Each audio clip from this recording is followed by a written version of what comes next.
哈嘍，大家好，歡迎來到 AutoLab， 我是波波。那今天這期視頻呢，稍微有一些特別，因為以往我們靜態拍攝呢，我會在網上提前看到很多信息，那包括工信部的信息啊，包括一些靜態的圖片。那這一次呢，完全就是一個開盲盒的體驗，它就是領跑 A 平台的首款車型領跑 A10。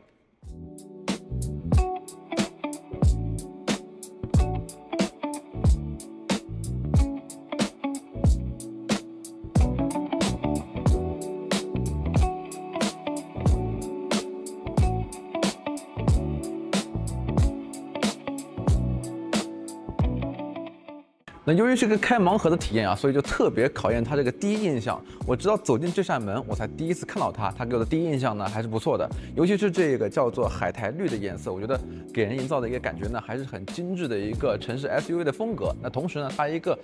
略微有一點方正的一個造型，也會給你一個比較 cross 的一個風格。尤其是它這個車高啊還是比較高的，它的車高呢是1.6米以上，然後它的車長呢大概是一個4.2米以上的一個車長，然後軸距呢是2.6米以上，所以它在這個 A 級的這個尺寸裡面呢，還是一個比較大的一個車型，然後再加上它一個整體的這種方中帶圓的設計，你就感覺它既有城市的這種精緻的感覺呢，又有一種像那種越野拉力的這種 cross 的一個風格。然後我們來看一下這輛車的一個細節設計。那領跑 A10作為 A 平台的首款車型呢，它在設計上面呢，相比其他的像 B 系列、C 系列以及旗艦的 D 系列都是有一些區別的，但是在很多的地方你也能看到一些比較家族化的一些設計，它整體還是一個非常領跑車型的一個風格。但是呢，很多小細節、小設計上面，它也會去迎合這個級別的這個消費市場。那比如我們舉個例子啊，它這個大燈還是一個領跑的一個家族式的這個點陣式的這種高低錯落的一個大燈風格。那但是呢，它在裡面一些設計上也做了一些小的改變，比如說它這邊的線條呢是有一點彎曲的，想他們呢把這個大燈叫做一個笑臉大燈，那這樣整體呢會更加符合這個大概一個10萬級的一個市場。然後包括尾燈也是這樣，他們這個前後的尾燈也是一個相互呼應的。然後這台車整體的造型呢，你第一眼看上去它是一個略微顯得方正一點，有一點點方盒子的感覺，但是在很多細節裡面又是比較圓潤的一些設計，就是看起來會沒什麼攻擊力，看起來會有一個比較舒服的一個造型。然後呢，還有一個很衝突的地方是這款車有很多細節上會讓你感覺這個車是一個比較跨界的一個風格。那比如我們看這個部分啊，就是進氣的這個格柵，它這個質感呢，包括材質呢是一個硬塑料，然後這個風格會更加的像戶外一點，然後這個車漆包括它這個造型又比較城市的 SUV， 所以這種有這種對立衝突的感覺，我覺得還挺有意思的。那包括它的側面也是這樣，它的輪拱的位置以及下面的這個護板的位置都是這種硬塑料的材質搭配，但是我覺得這種材質在這個車上並不會讓你覺得它是一個比較低級、比較 low 的一個東西，反而跟它這個車的一些造型跟定位還挺搭的。然後這台車還有一個地方呢，它採用的是一個懸浮式車頂，然後它這個整個側窗包括這個 C 柱之後呢，都是一個燻黑的一個設計，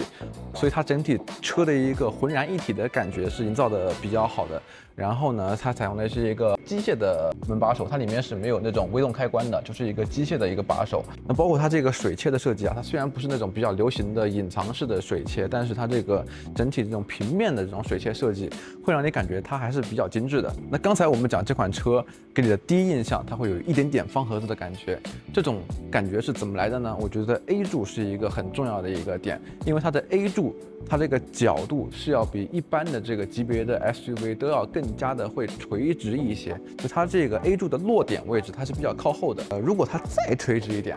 會有一點點日本的這種 K car 的感覺。那領跑 A10這款車呢，雖然是他們目前家族裡面 A、B、C、D 4個平台裡面最入門，就是最便宜的車型，但是它還仍然給了這個全景的一個天幕。但是它帶來一個壞處就是，它雖然看起來很跨界的一個風格，但它不能裝這種車頂的行李架了。那麼剛才他們的工作人員說，這是一個全球車型，那麼歐版的車型呢，它是一個鐵頂的，就可以裝行李架了。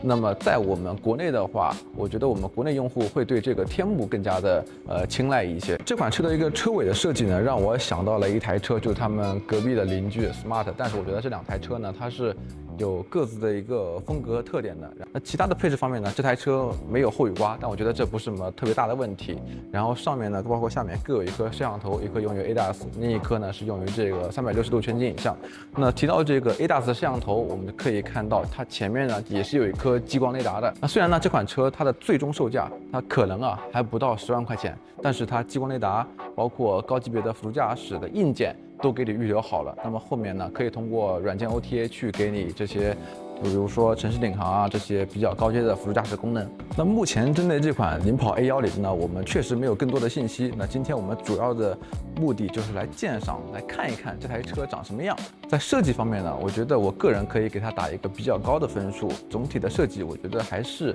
非常在線的。然後這台車我們其實可以看到啊。它很後懸呢，是一個扭力梁的一個後懸架。那麼這樣一來，它有好處是什麼呢？就是前驅的平台、前驅的車型，然後後面是一個扭力梁的一個結構。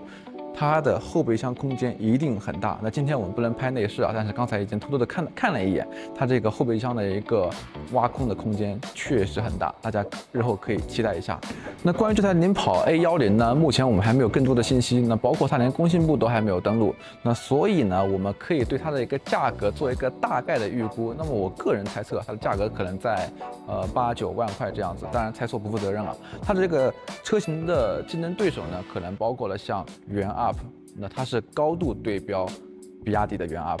那麼它的在這個價格段呢，你還能夠選的車型包括了未來的螢火蟲以及像星越啊這些車型。我覺得它的這個設計，包括它的空間，去相比它的一些競爭對手呢，都是比較能打的。那如果你想給家裡添置一台城市代步的一個純電車型的話，我覺得它應該會在你的考慮範圍之內。OK， 以上就是本期視頻全部內容，我們下期再見，拜拜。